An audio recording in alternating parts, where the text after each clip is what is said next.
At the start of the week-long trial, Christine Lagarde had looked relaxed as she arrived in court in Paris. Over the next few days, she was grilled by a panel of judges and lawmakers over her role in a $300 million state payout to French business tycoon Bernard Tapie in 2008. At the time, Lagarde was France's finance minister under the then-president Nicolas Sarkozy, who was close to Tapie. Accused of negligence and a misuse of public funds, Lagarde denied the claims and chose to defend herself alongside her lawyers. She is very determined. Let me remind you that she herself asked the IMF board to lift her immunity because she wanted to be here and stand in front of the judges to face all the accusations against her, step by step. The trial heard evidence from witnesses, including several former French ministers.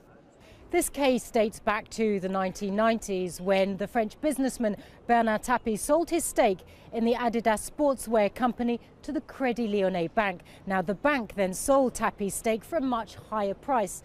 That infuriated the tycoon, who said he had been defrauded. Now, because the Crédit Lyonnais bank was owned by the French state at the time, Tapie decided to sue the state for compensation.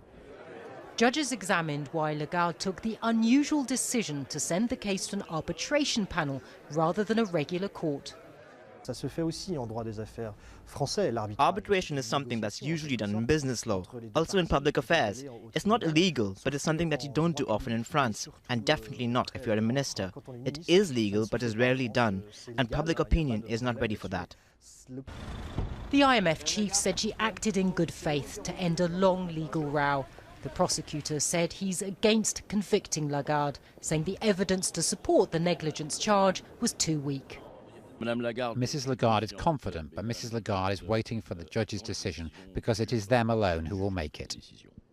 If found guilty, Lagarde faces 1 year in prison, a fine of $15,000 and a likely end to her time at the International Monetary Fund. Natasha Butler, Al Jazeera, Paris.